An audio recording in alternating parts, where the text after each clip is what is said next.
berdiri. Sepanjang hidupku kau setia. Amin. Sepanjang hidupku kau sangat baik. Nafasku memuliakanmu. Ku nyanyi kebaikanmu Tuhan. Sekali lagi kita katakan sepanjang hidupku. Sepanjang hidupku kau setia. Benar Tuhan. Kau tetap setia Tuhan. Sepanjang hidupku kau sangat baik. Nafasku memuliakanmu. Ku nyanyi kebaikanmu Tuhan. Ku nyanyi kebaikanmu Tuhan.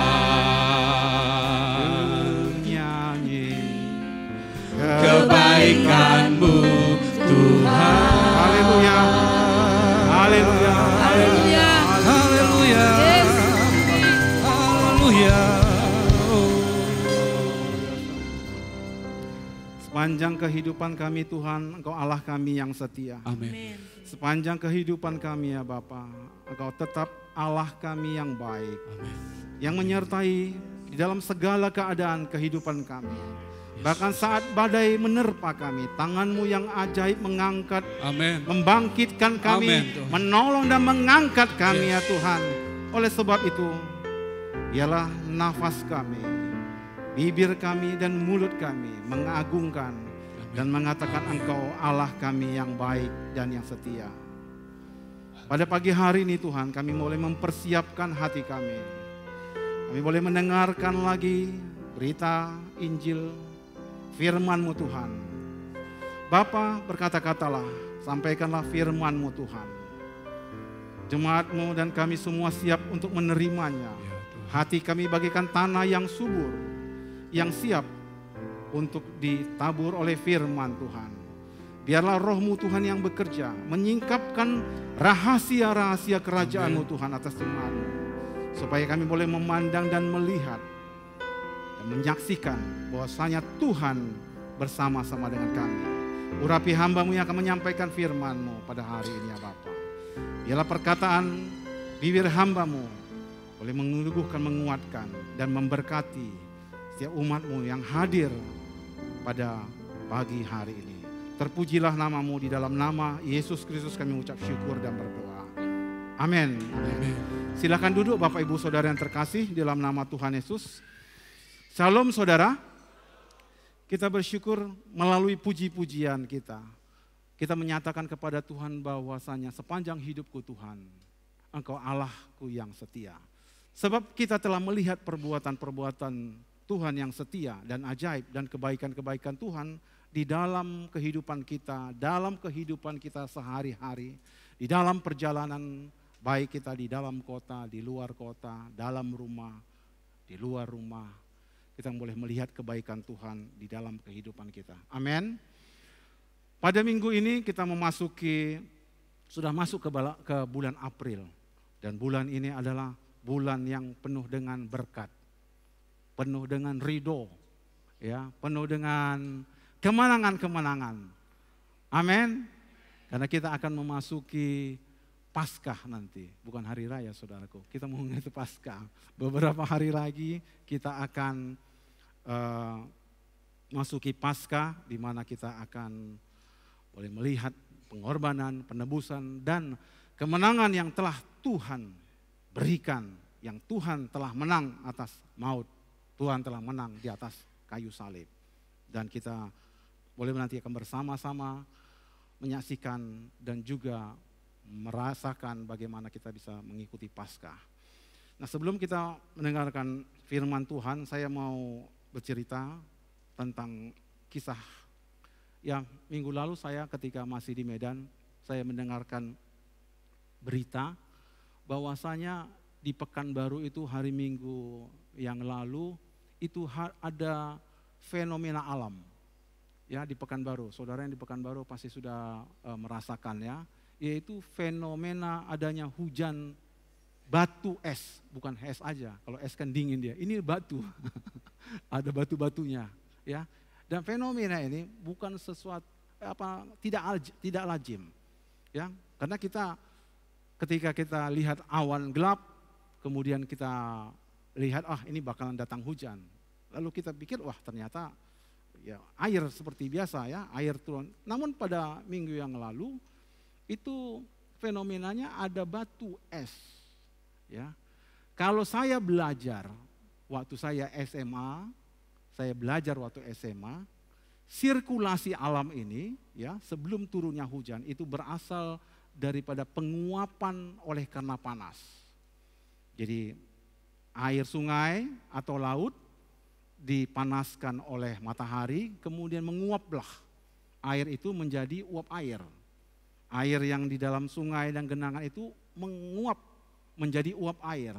Kemudian uap air itu akan naik ke atas, lalu berkumpul, kemudian menjadi hitam, menjadi awan, kemudian awan itu pada satu waktu akan ke darat, dan disitulah turun hujan. Itu adalah sesuatu yang rutin, sirkulasi. Jadi ada air, naik uap air, menjadi awan, turun lagi awan ini menjadi hujan yang menghujani daerah kita, turun lagi, masuk lagi ke sungai, airnya masuk ke laut, naik lagi jadi awan, dan itu sirkulasinya itu terus menerus. Namun ketika terjadi sesuatu yang disebut dengan batu es, saya berpikir ini gimana kok bisa jadi batu? Batu itu kan berat. Batu es itu kan berat di udara. Kenapa dia bisa berkumpul di udara? Sesuatu yang saya nggak bisa masuk akal, gimana caranya menjelaskannya? Karena dulu saya tidak mempelajarinya. Setelah saya mempelajarinya, melihat ternyata memang ada satu siklon ketika udara semakin dingin, di udara semakin dingin, dia akan mengeraskan air tersebut dan membentuk kristal-kristal. Lalu jadilah menjadi batu es. Yang saudara hari Minggu sedang berada di Pekanbaru, saudara merasakannya ada seperti batu dari langit jatuh ke atap saudara, jatuh ke mobil saudara, atau jangan-jangan ada yang jatuh ke atas kepala saudara. Ya. Itu hal-hal yang tidak wajar menjadi es. Dalam kehidupan kita, dalam perjalanan iman kita, kita mengalami masa perjalanan yang biasa-biasa saja. Saudara-saudara menjalani iman, keluar dari rumah bekerja, melayani hal biasa, pulang lagi ke rumah. Dan itu adalah siklus perjalanan iman kita. Namun dalam satu waktu, kita kadang mengalami satu masa yang seperti batu es yang turun dari langit. Kita banyak menghadapi sesuatu yang tidak masuk akal, yang tidak mungkin, tetapi itu terjadi di dalam kehidupan kita. Dan sesuatu yang tidak mungkin itu, yang tidak kita sangka-sangka itu membuat iman kita menjadi kuat, dan itu harusnya menguatkan iman kita dan berkata, imanku harus bertambah-tambah kuat menghadapi segala keadaan di dalam kehidupan kita ini. Di dalam kehidupan saya. Amin saudara. Ada hal-hal yang kita pikir, udah biasa. Lalu ada satu kejadian yang membuat kita yang luar biasa. Baik itu kondisi ekonomi, baik itu kondisi keluarga, pergumulan yang begitu berat, dan hal-hal yang lainnya yang membuat kita seakan-akan tidak mampu menghadapinya. Tetapi Yesus Tuhan adalah Allah yang setia. Amin. Sepanjang hidupku Engkau Tuhan Allah yang setia. Di dalam segala keadaan Engkau Tuhan yang baik, yang senantiasa menolong anak-anaknya, memberkati kehidupan kita. Baik, puji Tuhan, kita akan membuka firman Tuhan di dalam Matius 13. Mari kita buka bersama-sama firman Tuhan. Kita akan belajar firman Tuhan di dalam Matius 13. Hari ini kita akan topik yaitu kehidupan anak-anak kerajaan Allah. Bagaimana hidup anak-anak di dalam kerajaan Allah. Kita baca di dalam Matius 13 ayat 24 sampai 30. Ini berbicara tentang perumpamaan tentang lalang di antara gandum. Ini berbicara tentang hal kerajaan sorga. Matius 13 ayat 24 sampai 30. Saya bacakan yang genap, nanti Bapak Ibu Saudara yang terkasih yang ganjilnya. Yesus membentangkan suatu perumpamaan lain lagi kepada mereka. Katanya, hal kerajaan surga itu seumpama orang yang menabur benih yang baik di ladangnya. Tapi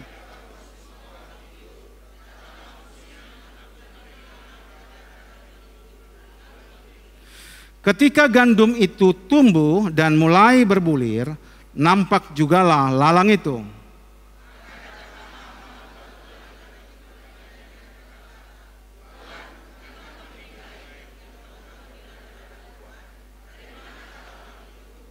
Jawab tuan itu, seorang musuh yang melakukannya. Lalu berkatalah hamba-hamba itu kepadanya, jadi maukah tuan supaya kami pergi mencabut lalang itu?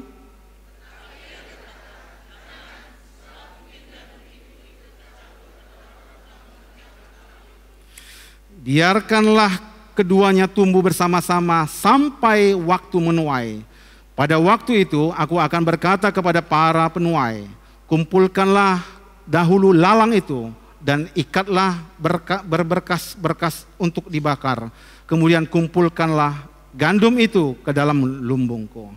Bapak Ibu Saudara yang terkasih, perumpamaan Tuhan berikan kepada murid-murid Tuhan adalah supaya murid-murid Tuhan, pengikut-pengikut Tuhan boleh mengerti tentang pengajaran-pengajaran yang Tuhan sampaikan.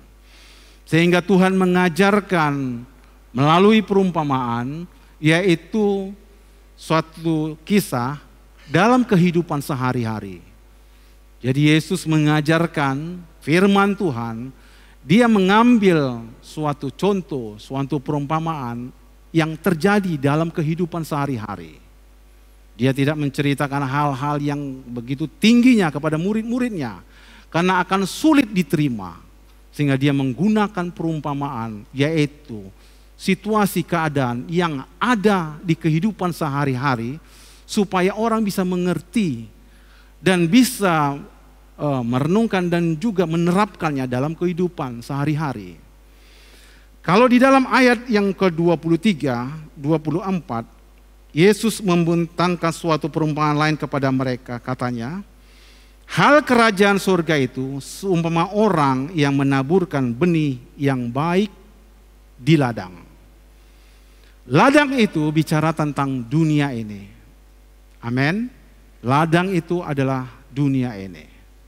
Manusia, saudara dan saya. Lalu penabur itu adalah Yesus Kristus. Tuhan, dialah yang menabur benih ke dalam dunia. Dialah yang datang ke dalam dunia sebagai penabur. Kemudian benih itu yaitu berita Injil, berita kabar baik, berita keselamatan.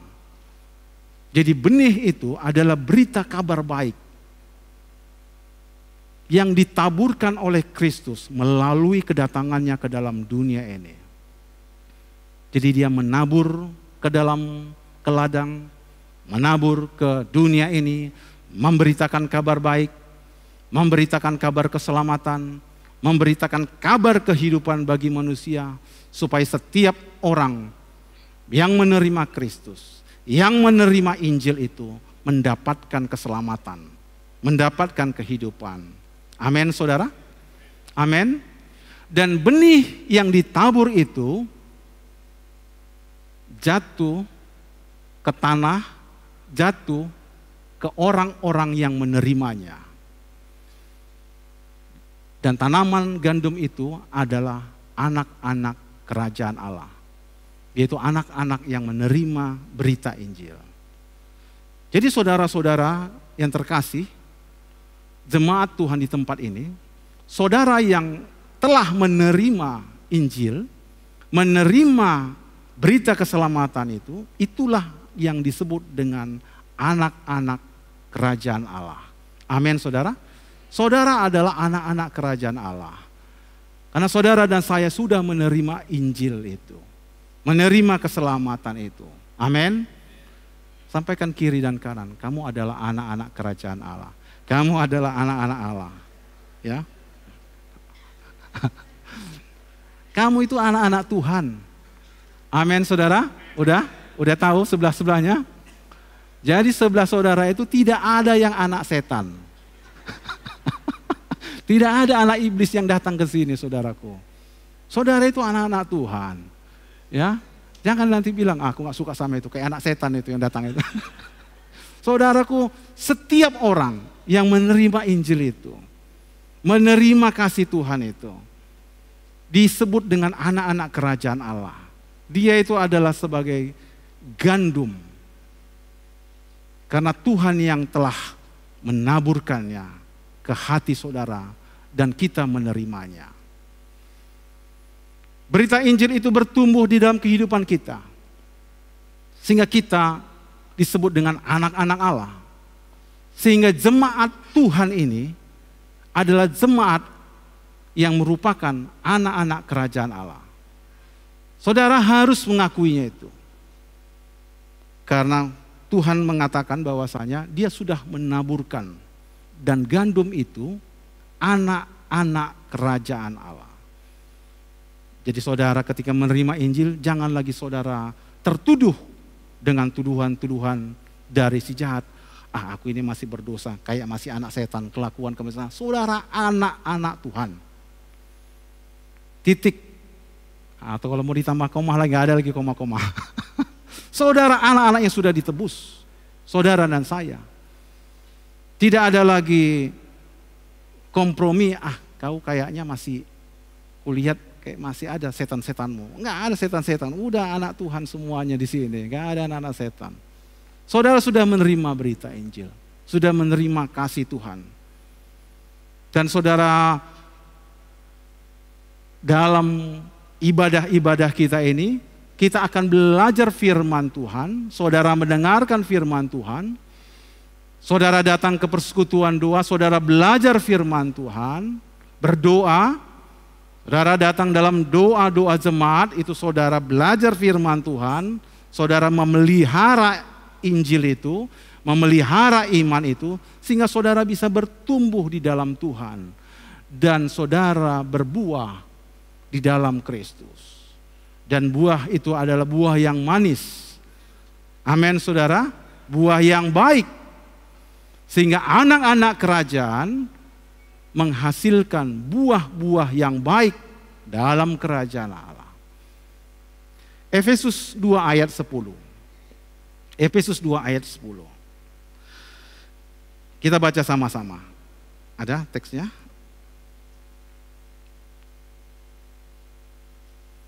Mari kita baca sama-sama.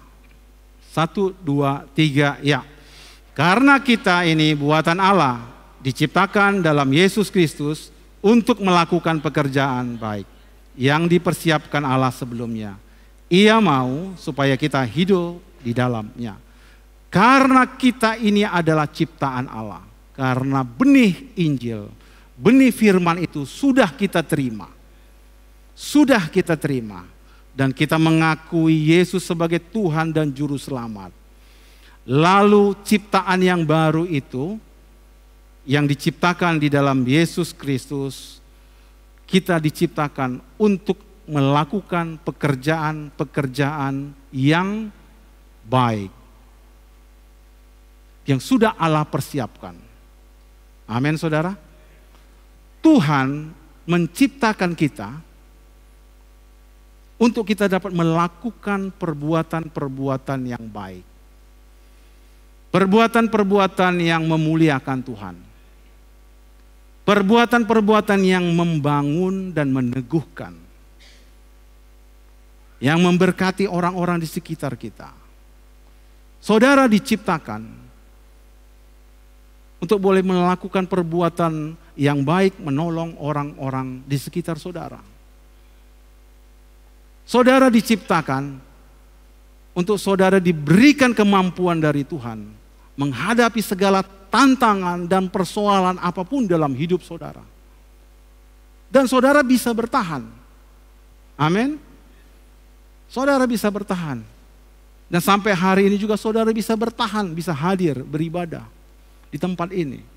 Bukankah ini merupakan satu penyertaan Tuhan di dalam kehidupan kita? Amin, saudara. Amin. Saudara diciptakan untuk melakukan hal-hal yang baik. Benih itu, gandum itu benih gandum, dia akan menghasilkan gandum. Dan dia bertumbuh, dan dia berbuah, dan dia menghasilkan. Saudara-saudara adalah anak-anak kerajaan Allah. Inilah firman yang hidup. Firman yang hidup, firman yang berkuasa, firman yang menguatkan, firman yang meneguhkan. Oleh sebab itu, marilah kita di dalam perkataan-perkataan kita, di dalam perbuatan kita, kita juga memperkatakan yang baik dari mulut kita. Amin, saudara? Amin. Saudara melakukan dengan tangan saudara untuk menolong orang lain, berkati orang lain. Dalam hidup saudara, saudara gunakan, saudara hasilkan perbuatan-perbuatan yang menyenangkan Tuhan dan memuliakan Tuhan melalui perbuatan yang saudara lakukan. Jadi kalau benih itu sudah kita terima, benih berita Injil itu, saudara pelihara dari hari ke hari, itu membuat dia bertumbuh dalam hidup saudara, lalu dia menghasilkan, dan saudara akan terus setia untuk mengikut Tuhan. Saudara yang terkasih, kita tadi telah menaikkan doa syukur untuk anak-anak kita dalam TNG. Ada beberapa orang yang sudah diterima masuk perguruan tinggi dengan jalur undangan. Ya, jalur undangan. Tadi sudah kita doakan. Ya, baik itu ada anak Pak Anju, anak Pak Ibu Kristi, anak Pak Sasden, ya. Kemudian Lawrence, anak Pak Yoelson. Kemudian siapa lagi tadi yang di PCR? Asel, Grace juga. Saudaraku, sungguh luar biasa mereka. Dalam kehidupan mereka Tuhan memberikan kesempatan untuk masuk perguruan tinggi dengan jalur undangan. Walaupun siap jalur undangan, masih ada kesempatan lagi memang untuk anak-anak kita melalui jalur ujian tes. Dan juga ada kesempatan ketiga untuk jalur mandiri. Saya masih ingat ketika anak saya yang Lona, ya, ketika dia memilih jurusan. Kamu mau memilih jurusan apa? Katanya. Aku mau memilih ke jurusan kedokteran, Pak. Kedokteran di mana? Kalau enggak UI, UGM, katanya gitu. Saya bilang, anakku, janganlah terlalu tinggi cita-citamu, nak. Aku bilang, UI kedokteran itu terlalu tinggi, nakku. UGM lagi, ini lagi, aduh. Kau tunggu bapak dulu ngambil D3 aja udah bersyukur. Kalau bisa D1, itu dulu ya. Aku dulu ngambil D3 aja, nggak sampai S1, D3 aja udah berjuang dulu aku untuk sekolah. Aku bilang, ini kayaknya terlalu tinggi, kau ya Tuhan Yesus sanggup nggak nanti meraih pelajarannya, meraih pilihannya, saya pikir begitu kan. Tapi ketika di dalam perjalanannya sebelum ujian dalam setahun itu, dia terus untuk berjuang. Dia terus untuk berlatih. Benih firman yang dia terima di youth, di pelayanan youth, di pelayanan anak sekolah minggu, ditaburkan firman itu dalam hidupnya untuk terus mengandalkan Tuhan, untuk terus percaya, dan benih itu tumbuh dalam hidupnya, dalam dirinya. Lalu saudara akan bertanya, Bapak kan pendeta, harusnya iman Bapak tinggi lah, tinggi saya. Ya saya waktu itu karena saya kan pendidikan saya mau ngambil S1, udahlah mau apa aja lah, yang penting lulus. Mau D1, D3, yang penting lulus dulu waktu itu. Waktu ujian duluan namanya, ujian UMPTN si Pemaru saudaraku ya. Yang penting mau apa aja lah, lulus. Yang penting lulus dulu lah, masuk negeri. Mau D berapapun yang penting masuk. Tapi sekarang dalam perkembangannya ternyata pendidikan itu mengalami perubahan. Waktu masa saya pendidikannya adalah dapat nilai yang tertinggi dia bisa masuk. Tapi kalau yang sekarang ternyata pendidikannya itu seleksi itu berbeda. Dia harus memilih jurusan yang sesuai dengan kemampuannya. Misalnya dia memilih jurusan teknik, dia harus kuat di ilmu teknik, IPA, matematika, fisika. Kalau dia memilih ilmu IPS, dia harus kuat di ilmu sosial dan yang lain-lain. Jadi memang sudah harus ada kualifikasinya. Kalau dulu enggak, yang penting lulus. Saya belajar paling banyak belajar bahasa Indonesia, IPS, kemudian bahasa-bahasa ilmu sosial. Yang penting nilai saya tinggi. Setelah ngikutin ujian, yang dipilih jurusan teknik. Saya nggak tahu. Kalau sekarang orang harus belajar matematika, fisika, kimia, lalu bisa lolos. Kalau dulu enggak, yang penting tinggi nilainya. Lalu lulus setelah saya ke bagian teknik. Ya, saya belajar bahasa Indonesia kencang-kencang belajar, yang penting nilainya tinggi. Saudaraku, ternyata pendidikan sekarang itu berubah. Apa yang dihadapi saya sebagai orang tua di zaman dulu ternyata berbeda dengan yang dihadapi anak-anak kita di masa sekarang. Men saudara, zaman itu sudah berubah. Dan kita sebagai orang tua harus bisa mengikuti perkembangan zaman. Begitu juga dengan iman. Iman saya dulu, yang penting nilai tinggi, bisa lulus. Ya sudah, masuk negeri. Lalu kita makan-makan. Ya kan? Kalau lulus kan lu makan-makan, ajak makan-makan kawan-kawan. Teng lulus. Nanti pas wisuda lagi, ajak lagi makan-makan kawan-kawan. Ya. Sekarang berbeda, pendidikan berbeda, anak-anak kita juga menghadapi pendidikan yang berbeda di zaman kita dulu. Sehingga apa yang mereka hadapi tentu berbeda dengan yang saya hadapi. Kalau dulu saya yang penting nilainya tinggi, lulus, kalau sekarang enggak. Ada memang kriteria-kriteria yang mereka harus hadapi. Namun benih firman Tuhan itu, iman itu, Injil itu mampu menghadapi dalam segala keadaan dan segala zaman. Dan iman itu bertumbuh, apa yang dialami anak saya pada zaman ini, ya, iman dia bertumbuh pada zaman ini, sehingga dia mampu untuk memilih apa yang menjadi pilihannya. Dia memilih terlalu tinggi, saya bilang enggak usah lah, tinggi-tinggi kali mau jadi ke UI sana. Ya ternyata saya lihat nilai-nilainya itu memungkinkan dia untuk masuk. Dia bekerja keras, belajar pagi, belajar siang. Minggu ikut youth, mau kemana? Sabtu, mau melayani Pak. Ada PA Pak. Kemudian ada pelayanan Pak.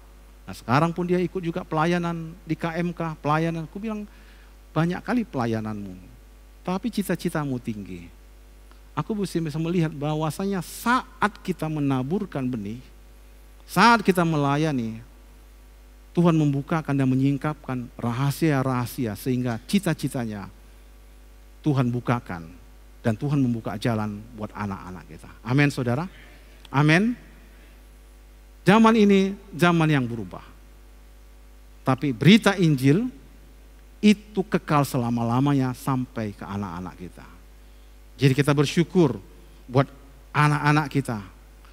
Mereka mempunyai cita-cita yang tinggi, punya pengharapan yang tinggi, punya semangat yang tinggi.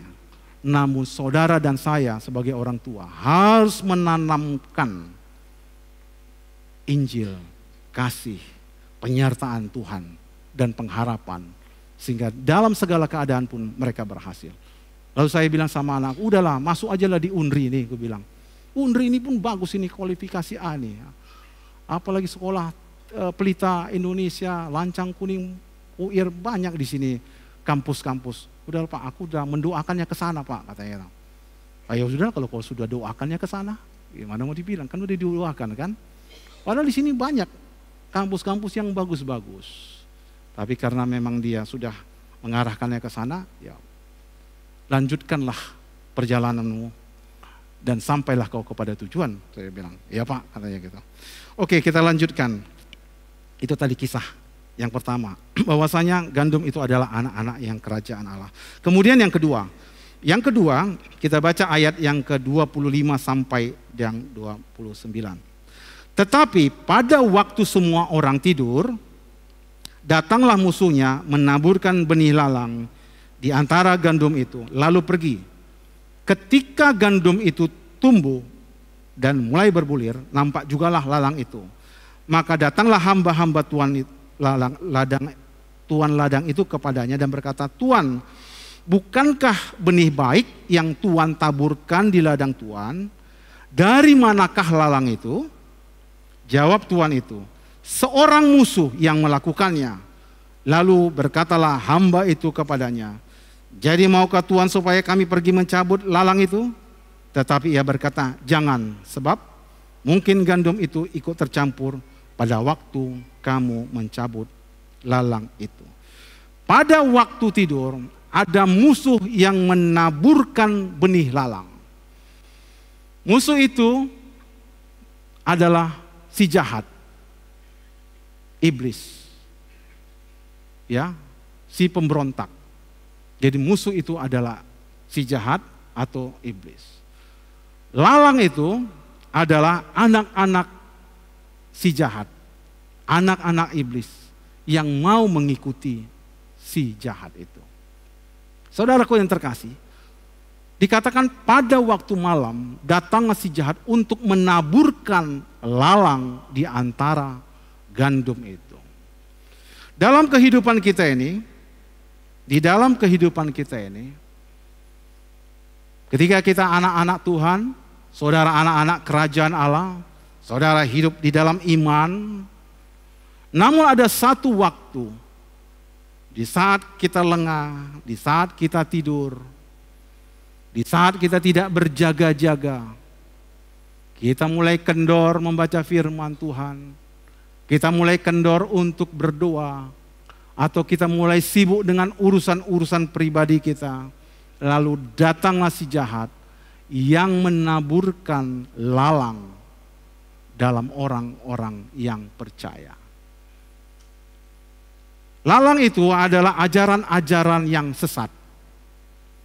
Jadi kalau berbicara apakah lalang itu? Lalang itu dia bicara tentang orang-orang yang sesat. Orang-orang yang meninggalkan Tuhan. Orang-orang yang tidak percaya kepada Kristus. Dulunya dia percaya. Tapi sepanjang perjalanan ketika dia menjalani kehidupan, kemudian si iblis memberikan kepada dia kekhawatiran. Lalu si jahat ngasih dia filsafat dunia. Kemudian datang dunia ini memberikan dia kekecewaan, memberikan dia kegeraman, memberikan dia amarah dan segala macam. Dan dia tidak membuangnya, lalu tumbuhlah lalang itu di antara gandum. Ada orang yang bertanya kepada saya, Pak, kok masih ada orang-orang yang jahat Pak ya, katanya.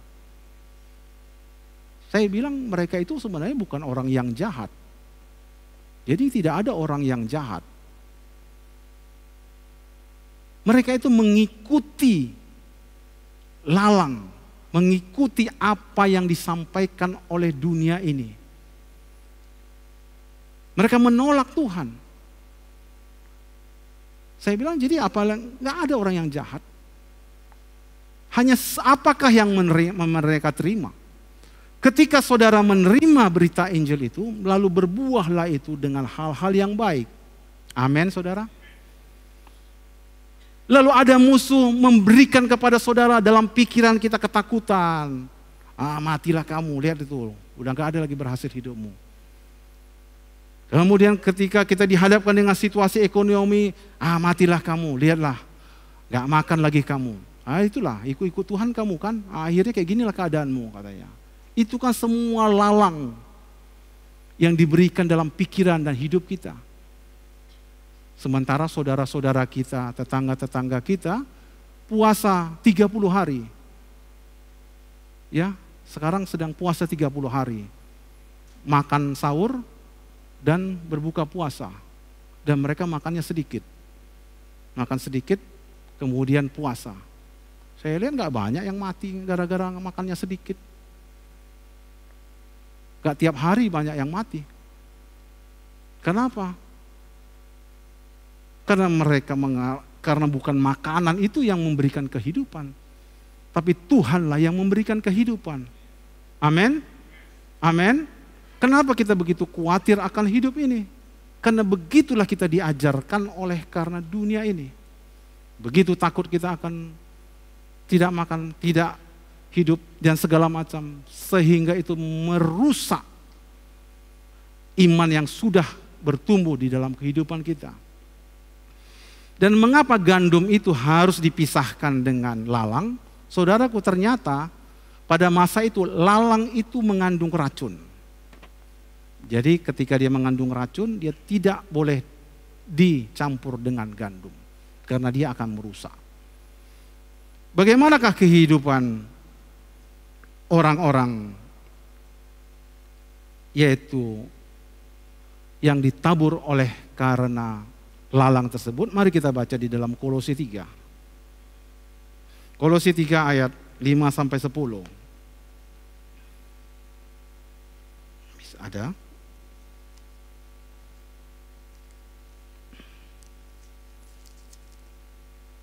Ya. Ini kita baca ya. Kolose 3 ayat 5 sampai 10. 1, 2, 3, ya. Karena itu matikanlah dalam dirimu segala sesuatu yang duniawi, yaitu percabulan, kenajisan, hawa nafsu, nafsu jahat, dan juga keserakahan yang sama dengan penyembahan berhala. Semuanya itu mendatangkan murka Allah atas orang-orang durhaka. Kamu dulu lakukan hal-hal itu ketika kamu hidup di dalamnya. Tetapi sekarang buanglah semuanya itu, yaitu marah, geram, kejahatan, fitnah, dan kata-kata kotor yang keluar dari dalam mulutmu. Jangan lagi kamu saling mendustai, karena kamu telah menanggalkan manusia lama serta kelakuannya, dan telah mengenakan manusia baru yang terus-menerus diperbaharui untuk memperoleh pengetahuan yang benar menurut gambar dan kalibnya. Ayat yang ke-8 coba tadi. Kolose 3 ayat ke-8. Tapi sekarang buanglah semuanya itu, yaitu marah, geram, kejahatan, fitnah, dan kata-kata yang kotor yang keluar dari mulutmu. Lalang itu harus saudara buang, harus kita buang. Kalau saudara membiarkan benih lalang itu ada, saudara terima, akhirnya amarah, geram, kejahatan, kata-kata yang kotor akan keluar dari diri kita. Racun itu akan keluar. Oleh sebab itu, kita harus buang. Kita harus singkirkan lalang. Kita harus singkirkan lalang, benih lalang yang disebarkan, yang ditaburkan si jahat, si iblis dalam pikiran kita, dalam hidup saudara, dalam pikiran kita. Amin, saudara? Itu harus dibuang. Kalau tidak dibuang, dia akan menjadi racun dalam hidup kita. Akhirnya meracuni pikiran kita. Kita menjadi marah, geram. Lalu saudara banyak memfitnah. Fitnah itu adalah benih-benih lalang yang memfitnah orang lain. Bahkan kata-kata yang kotor yang keluar dari mulut kita. Saudaraku yang terkasih, waktu anak saya masih remaja, masih masuk SMA.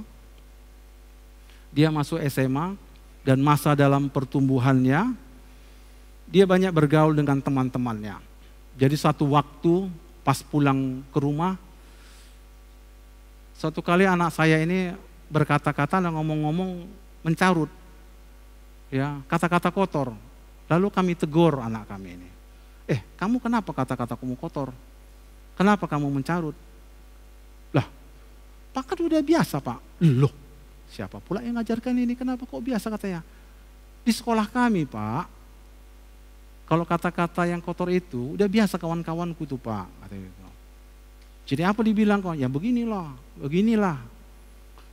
Jadi itu udah biasa. Ya udah biasa Pak, sama kawan-kawan saya. Katanya. Lalu kenapa kamu ikut? Ya saya kan harus bergaul dengan kawan-kawan saya.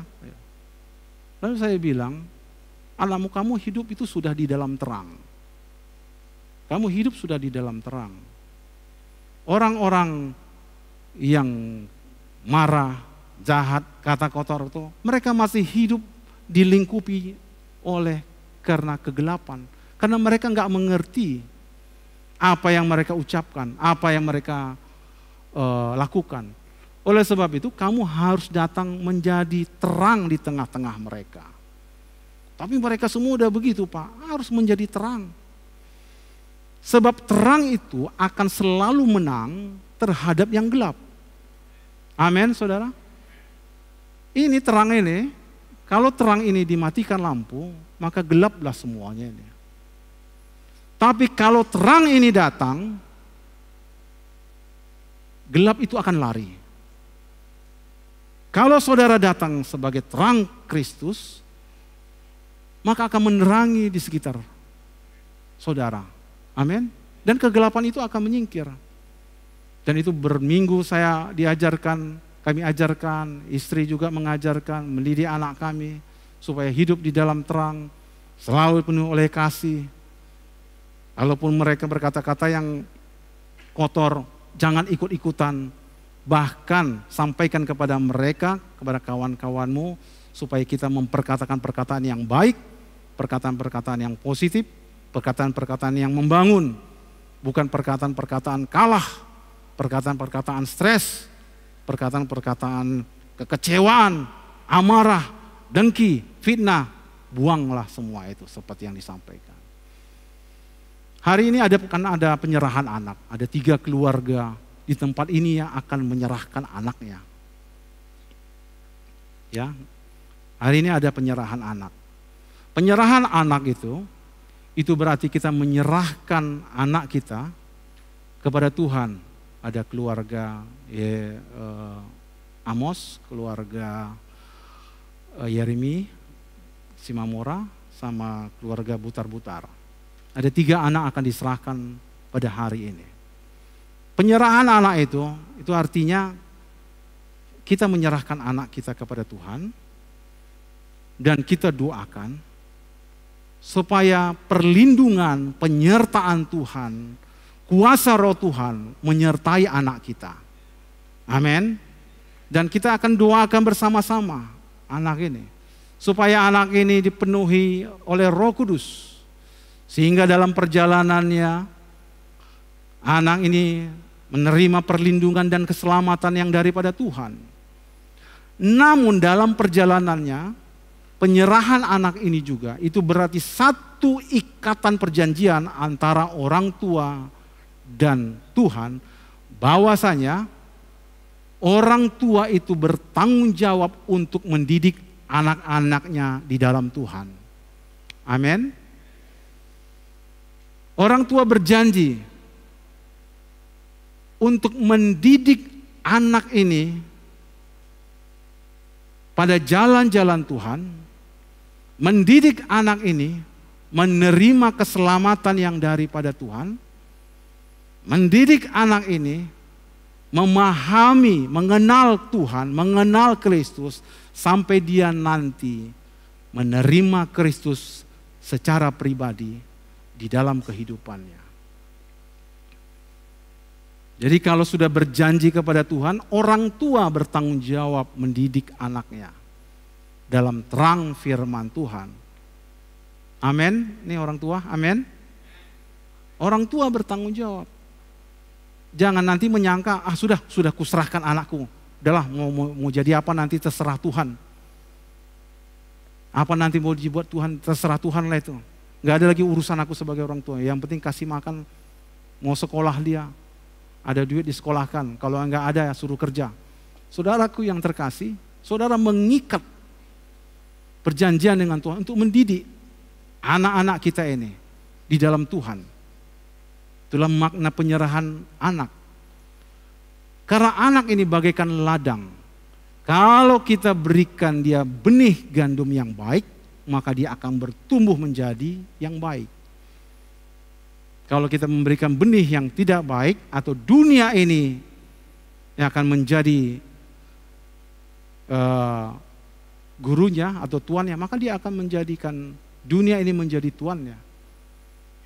Kalau orang tua memberikan gadget, ini kacamata contohnya lah, ya, gadget HP kepada anak kita, maka dia akan seperti apa yang HP ini kerjakan. Apa yang dia pelajari di HP ini, dia akan belajar akan HP ini. Dan ketika dia besar, saudara akan menuai hasilnya. Kalau saudara ajarkan firman Tuhan kepada anak saudara semasa kecil ini, saudara ajarkan firman Tuhan, saudara ajarkan jalan-jalan Tuhan, keberhasilan di dalam Kristus, maka anak-anak kita ini akan menerima firman itu. Yang saudara akan menerima hasil dan melihat anak-anak saudara bertumbuh di dalam Kristus. Amin. Oleh sebab itu dikatakan hati-hati terhadap musuh, iblis. Jangan biarkan lalang itu menyebar dalam kehidupan kita. Oleh sebab itu, biarlah firman Tuhan pada hari ini yang kita dengar, kita renungkan di dalam kehidupan kita. Bahwa saudara adalah anak-anak kerajaan Allah. Amin. Saudara adalah anak-anak Tuhan dan benih firman Injil itu sudah ada pada saudara. Yang kedua, jangan biarkan si jahat menaburkan lalang dalam kehidupan kita. Jangan biarkan amarah, kebencian, kejahatan, kata-kata kotor itu saudara terima. Buang itu semua. Supaya saudara bisa bertumbuh di dalam Kristus. Amin. Silahkan tim PW.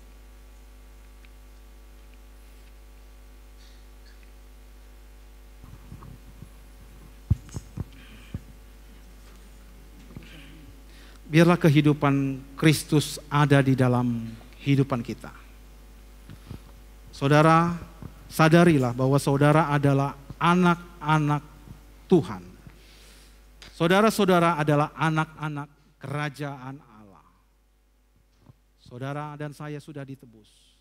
Dan benih berita Injil, berita firman Tuhan telah ada di dalam hidup kita.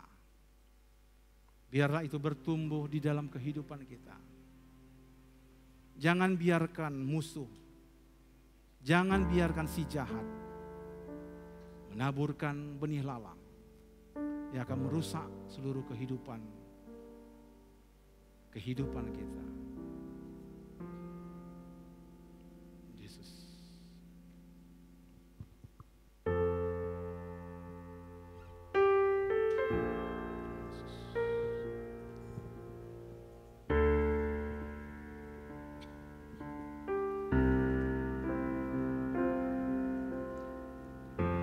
Ku sembah Kau Rajaku, sebab mulialah nama-Mu.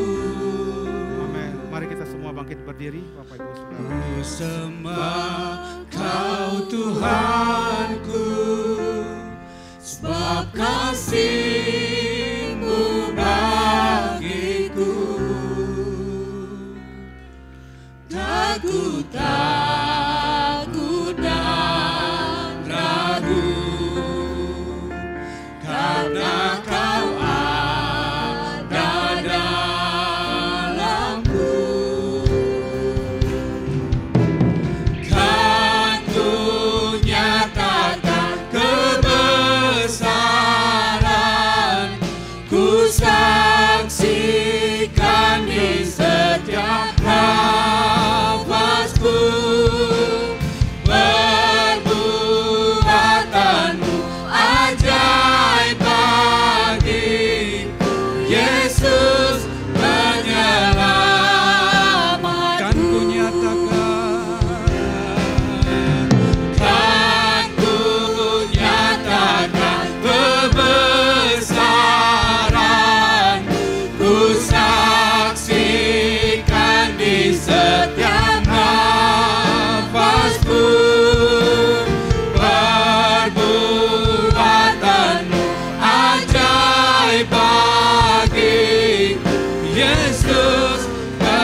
Ku sembah Kau Rajaku, sebab mulialah nama-Mu.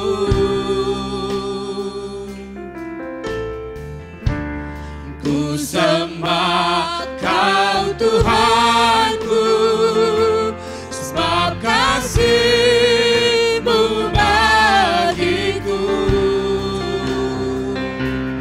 Takut dan ragu, karena Kau ada dalamku. Kan ku nyatakan kebesaran, ku saksikan di setiap nafasku. Perbuatanmu ajaib bagiku, Yesus penyelamat. Kan ku nyatakan, kan ku nyatakan kebesaran, ku saksikan di